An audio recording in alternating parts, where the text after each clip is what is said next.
Hello everyone, आइए ये question देख लेते हैं। क्या लिखा है?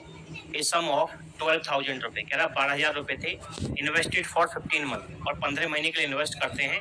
रेट क्या है? 10% पर एनम। कह रहा है कंपाउंडेड हाफ ईयरली, अगर हाफ ईयर कंपाउंड किया जाता है तो कह रहा है परसेंटेज गेन। ठीक है, जो ब्याज का जो परसेंटेज होगा वो कितना होगा, ये क्वेश्चन पूछ रहा है। आइए देख लेते हैं। देखिए क्वेश्चन में जो रेट दिया है वो दे रखा है क्या? 10% पर एनम, लेकिन जो ब्याज है वो हाफ ईयरली कंपाउंड है। तो अगर आप इस रेट के अकॉर्डिंग चलेंगे, 10% के अकॉर्डिंग चलेंगे, तो ब्याज 1 साल का निकलेगा, 6 महीने का नहीं निकलेगा। तो अगर 6 महीने का निकालना तो आपको रेट को आधा करना पड़ेगा। यानी इसी को मैं ले सकता हूँ कैसे?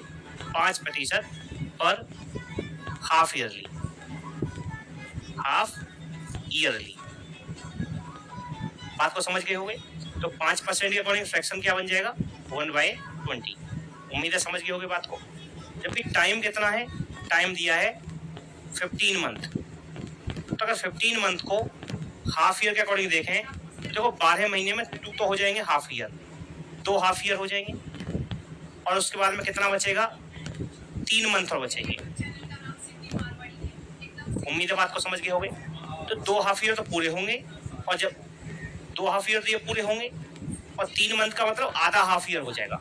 बात को समझ रहे हैं? तो यानी कि हमारे टर्म हो जाएंगे 2.5 टर्म हो जाएगा। 2 टर्म तो पूरे हो जाएंगे, 2 हाफ ईयर तो पूरे होंगे, और तीसरा हाफ ईयर होगा उसको आधा करना पड़ेगा। उम्मीद है बात को समझ पाई होगी। इस तरह से हमें ब्याज निकालना होगा। तो अगर हम यहाँ से प्रिंसिपल देखें तो क्वेश्चन में प्रिंसिपल दे रखा है कितना? 12,000।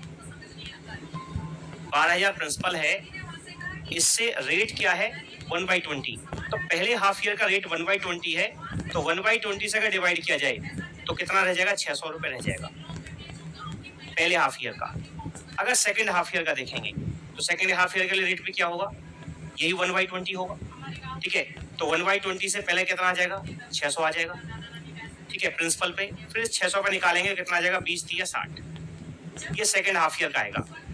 अब जो तीसरा हाफ ईयर है, तो तीसरा हाफ ईयर पूरा नहीं है, आधा है, तो यानी रेट भी आधा हो जाएगा। तो अब तीसरे हाफ ईयर के या तो आप ऐसा कर सकते हैं 1/20 का रेट ही लें, 1/20 का रेट लें और जो भी ब्याज है उसको आधा कर दें, या आप रेट को ही आधा करते हैं। मैं रेट को आधा कर दे रहा हूँ, यानी 1/40 से कैलकुलेट कर दे रहा हूँ, आधा कर दिया उसको। तो 40 से यहाँ से अगर निकालोगे तो कितना आएगा? 40 या 120 यानी 300 आएगा। आप जाने अपने आप ही वो आधा हो जाएगा सारा। अब 1/40 से इस पे निकालेंगे तो 40 से अगर डिवाइड करेंगे, 40 से कम 40, 40 पंजे 120, 15 आ जाएगा। यहाँ से भी कितना आ जाएगा? 15। और 30 पे निकालेंगे तो क्या आ जाएगा? 30/40 यानी कि 30/40 यानी 3/4। उम्मीद है बात को समझ पाएंगे। तो इस तरह से ब्याज निकल के आएगी। ये पहले हाफ ईयर का, ये सेकेंड हाफ ईयर का, ये तीसरा जो हाफ ईयर है उसमें रेट आपको बदल जाएगा, क्योंकि आपको पूरा हाफ ईयर नहीं लेना है, आधा हाफ ईयर लेना है। तो रिक्वायर्ड जो ब्याज आएगी, कुल compound interest, required compound interest कितना आ जाएगा? रिक्वायर्ड कंपाउंड इंटरेस्ट 600, 600 1200, 1200 और 300, 1500 तो पूरा हो गया, प्लस 30 और 30 ये है 60, और 3/4 होता है क्या? 75 होता है। 3/4 का मतलब 0.75 होता है। तो कुल ब्याज आ जाएगा 1560.75। इतना रुपये ब्याज होगा। उम्मीद है बात को समझ गई होगी। ठीक है, इतना रुपये ब्याज है, लेकिन क्वेश्चन में पूछ रहा है कि गेन का परसेंटेज क्या है। अगर आप गेन का परसेंटेज निकालेंगे, गेन परसेंटेज, तो आप ये देखें कुल गेन कितना होगा। जो ब्याज है वो गेन की तरह काम करेगी अपॉन प्रिंसिपल, और परसेंटेज निकालना है तो 100 से आपको क्या करना पड़ेगा? डिवाइड करना पड़ेगा। इतना परसेंट आएगा अगर परसेंटेज में निकालोगे तब। तो गेन कितना है? 1560.75, और ये किस पे है? प्रिंसिपल पे।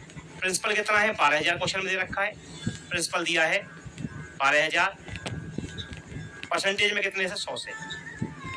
आप जानना है इस डबल जीरो से डबल जीरो कट जाएगा, यानी आपको 15,000, जो 1560 को, जो 1560.75 है, इसे 120 से डिवाइड करना है। अगर आप 120 से डिवाइड करोगे तो ये निकल के आ जाएगा 13.006, इतना परसेंट आएगा। अब ये परसेंटेज सिंबल के साथ है, लेकिन अगर ऑप्शन देखेंगे तो ऑप्शन हमें 4 दे रखे हैं, 4 ऑप्शन दिए हैं। अगर आप ऑप्शन पे देखें तो ऑप्शन हमें 4 दिए हैं। ये पहला ऑप्शन है, ये सेकंड ऑप्शन है, ये थर्ड ऑप्शन है, और ये फोर्थ ऑप्शन है। ये जो गेन है परसेंटेज सिंबल में नहीं है, परसेंटेज के साथ नहीं है, तो आप जाने जो परसेंटेज का मतलब होता है, इसका मतलब होता है 1/100। तो आपको इसको यानी कि परसेंटेज सिंबल की वैल्यू आपको दोबारा से रखनी पड़ेगी, तो आएगा 13.006 डिवाइडेड बाई 100। तो अगर 100 से डिवाइड करें तो ये वैल्यू आ जाएगी कितना, 0.13006। ये आपका आंसर होगा। ठीक है, तो ये अप्रोक्सीमेट में दिया है, राउंड फिगर का दिया है 2 डिजिट तक, जिसमें पहला ऑप्शन आपका क्या करेगा, मैच करेगा। पहला ऑप्शन सही होगा। ठीक है, 0.13 बिल्कुल सही आंसर है। उम्मीद है समझ गए होंगे। Okay, thank you.